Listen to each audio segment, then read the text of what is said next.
नमस्कार। आप सभी का स्वागत है भगवान प्रकट होवो में एक पुकार एक असंभव प्रयास में। आपके साथ मैं हूं भावना प्रसाद।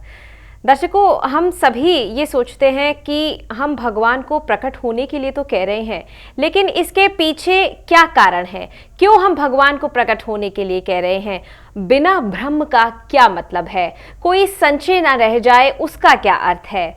तो बहुत सारे प्रश्न हैं जो इस कार्यक्रम के दौरान हम जानते हैं, और इस पर अधिक जानकारी के लिए हमारे साथ मौजूद हैं पवन कुमार चौधरी जी। पवन जी, बहुत स्वागत है आपका।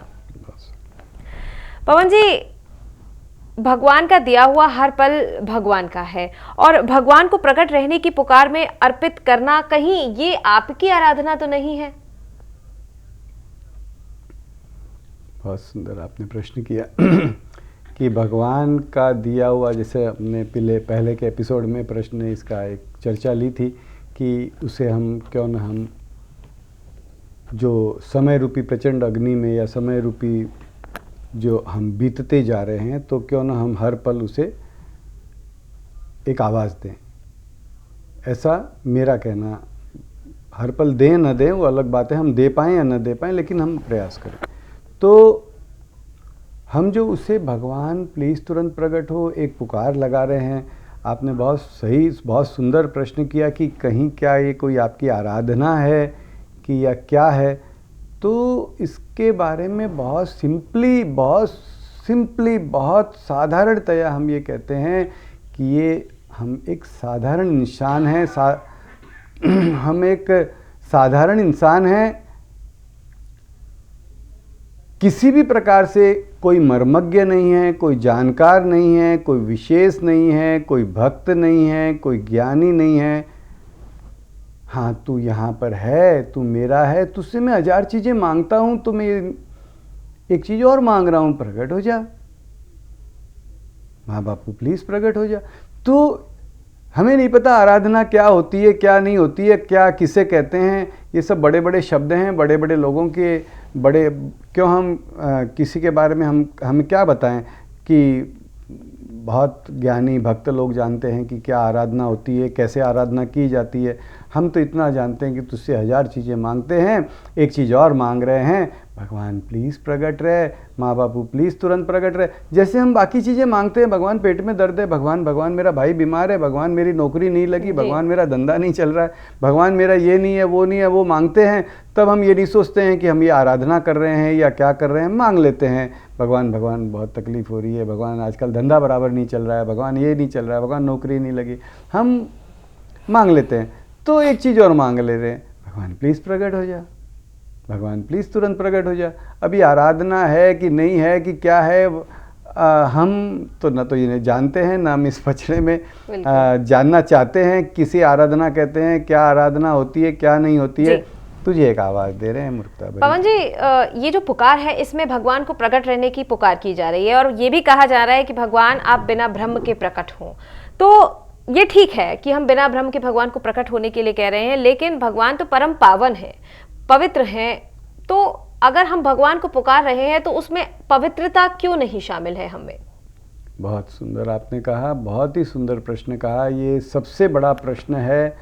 ये जो भी अपन भगवान के बारे में बात करते हैं तो सबसे पहले यही बात आती है कि आप पवित्र हो।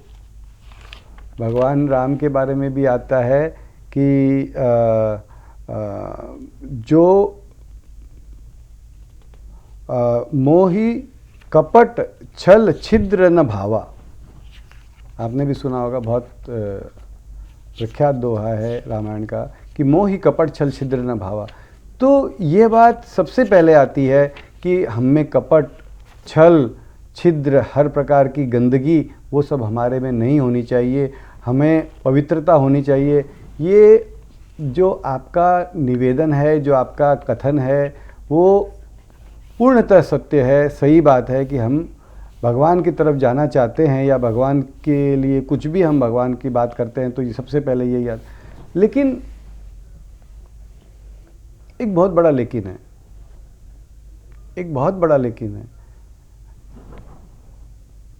ये सब होना चाहिए, ये सब हमारे में होना चाहिए, और हमारे में है नहीं है, हम तो कहते हैं हमारे में तमाम अवगुण हैं, तमाम प्रकार के अवगुण हैं। गुण की तो छोड़ दो, ऐसे ढूंढने से भी शायद कोई ऐसा अवगुण नहीं मिलेगा जो हम में ना हो, और उसकी भी हम खान की खान है, नित नए बढ़ते हैं बिना बिना सिखाए। आप देखिए कि स्कूल में 1000 बार सिखाया जाता है बेटा सच बोलना चाहिए, ये बोलना चाहिए, लेकिन झूठ की कोई क्लास नहीं लगाई जाती है।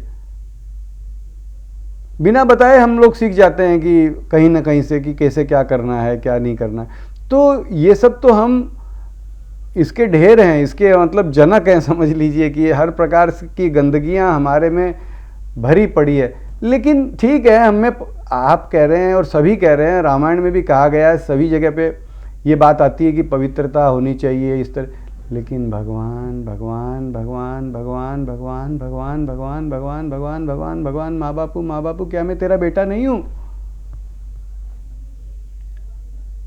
तू परमपिता है, तू सबका पिता है, तू मेरा भी तो पिता है, तू सबका पिता है, तू मेरा भी पिता है। तुझे मैं हर चीज़ के लिए आवाज़ देता हूँ, तो मैं ये नहीं सोचता हूँ कि मेरे में पवित्रता है या नहीं है। भगवान भूख लगी है, भगवान ये लगी है, भगवान मेरा व्यापार नहीं चल रहा है, भगवान फलाना दे दे, भगवान ये दे दे।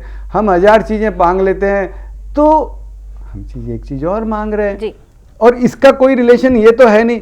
हाँ, वहाँ पर इसका बहुत बड़ा रिलेशन है कि हम पवित्र होंगे तो हमें भगवान की प्राप्ति होगी। हम पवित्र, हमें कपट छल छिद्र आदि अनेक अवगुण नहीं होंगे तो लेकिन इसमें ये नहीं कहा जा रहा है कि हमें भगवान की प्राप्ति होगी या तू हमें प्राप्त हो। इसमें तो ये कहा जा रहा है कि भगवान हम तुझे पुकार रहे हैं, तू सबको गले लगाते प्रकट रहे। हम में अब पवित्रता नहीं है, अपवित्रता है जो है, लेकिन हम तुझे पुकार सकते हैं। और इसका कोई रिलेशन इससे नहीं है कि तू हमारे पुकारने से प्रकट हुआ या नहीं हुआ। जैसा कि हम देख रहे हैं कि ऐसा ना तो कोई भगवान प्रकट हुए हैं, ना कोई होने का चांस है, ना कोई होने का काम है, ना कोई होने का कोई भी 1000 में, लाख में, करोड़ में, अरब में 1% भी कोई कुछ नहीं है कि चांस है कि ऐसे पुकारने से भगवान सबको दिख जाए। तू मत प्रकट हो ना, इसमें हम कहते हैं मत प्रकट हो।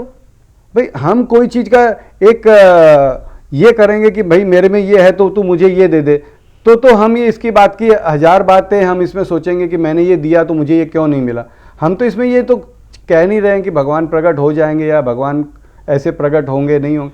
तू मत प्रकट रहे ना। एक बच्चा रोता है, वो गंदगी में पड़ा है, एक बच्चा रोता है, वो तमाम गंदगी में पड़ा है, गंदगियों में के मलमूत्र में पड़ा है। क्या माँ बाप उसे फेंक देते हैं? हाँ, हम भी गंदगी में, काम क्रोध लोभ मद मोह तमाम प्रकार की गंदगियों में पड़े हैं, लेकिन भगवान हम फिर भी तेरे बेटे हैं।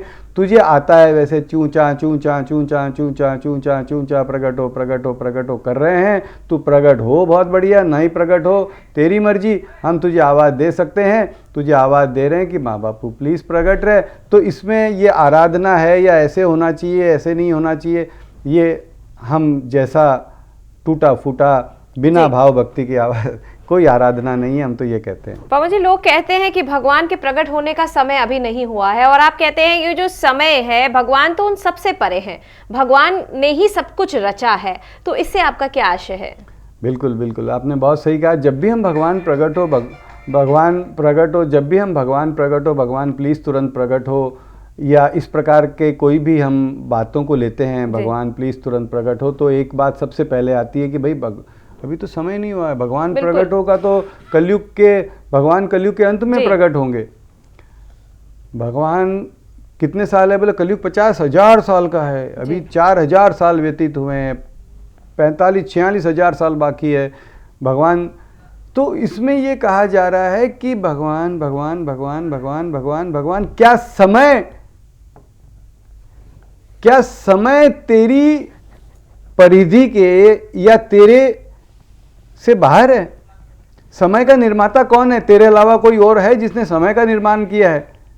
समय भी तूने ही बनाया है भगवान। तू समय से ऊपर है, समय तुझसे ऊपर नहीं है, समय तुझसे ऊपर नहीं है, तूने समय को बनाया है। जैसा कि मैंने पहले भी कहा था, एक भजन भी हमने छोटा मोटा इस तरीके का बनाने का प्रयास किया है। समय का प्रभु जी ना करो बहाना, समय तो प्रभु जी दास तुम्हारा।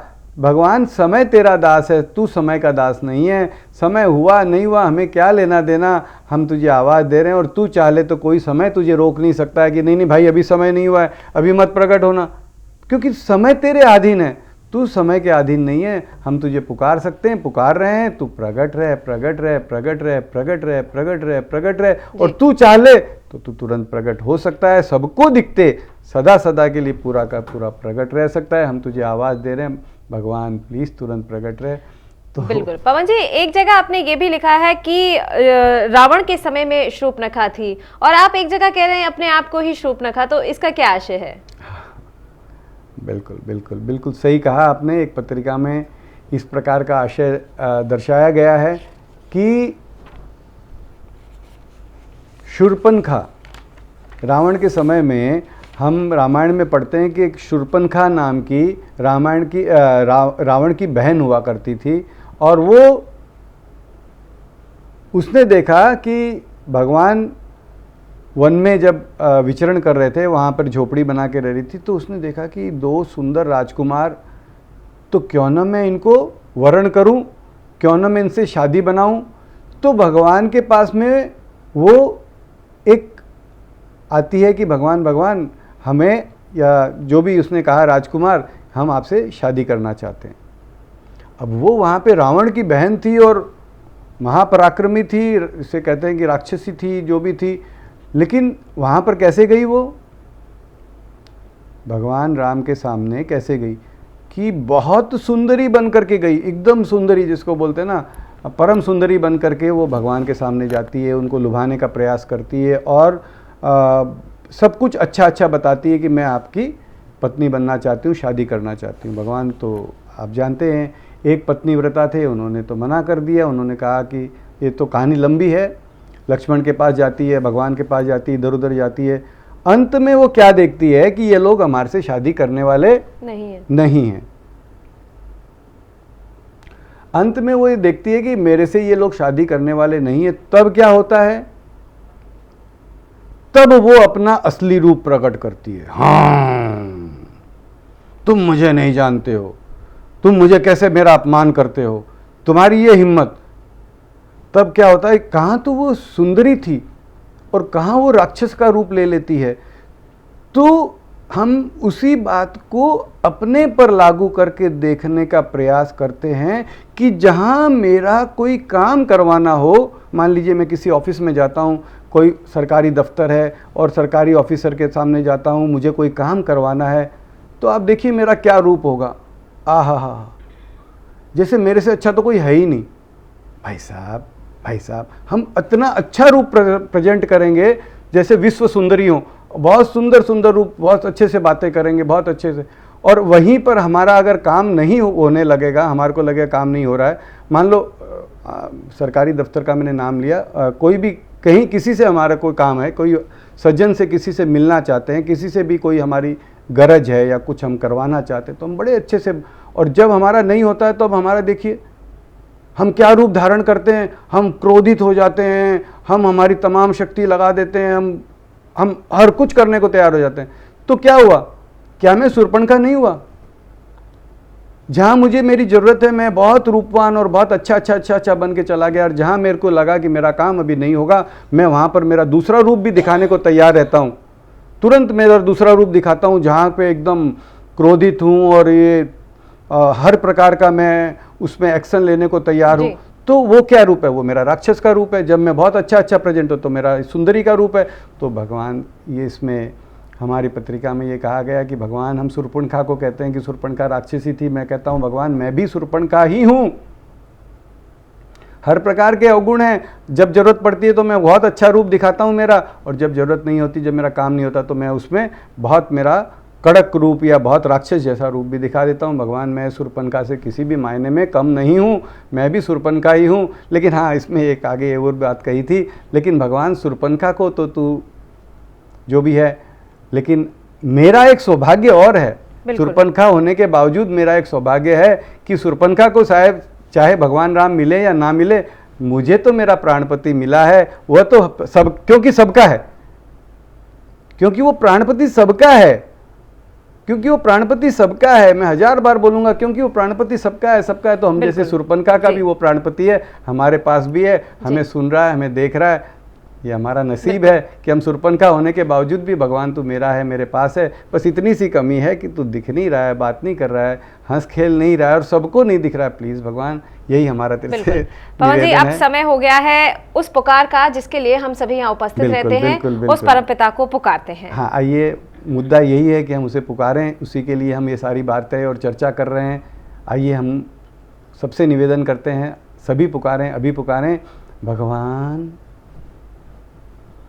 प्लीज़ तुरंत प्रकट हो वो, माँ बापू प्लीज़ तुरंत प्रकट हो वो, हे प्राणपति प्लीज़ तुरंत प्रकट हो वो, भगवान प्लीज़ तुरंत प्रकट हो वो, माँ बापू प्लीज़ प्रकट हो वो, माँ बापू प्लीज़ तुरंत प्रकट हो वो, माँ बापू प्लीज़ बिना भ्रम के प्रकट रहो, माँ बापू प्लीज़ सबको दिखते सदा सदा के लिए प्रकट रहो, माँ बापू प्लीज़ तुरंत प्रकट रहो, माँ बापू प्लीज़ तुरंत प्रकट रहो।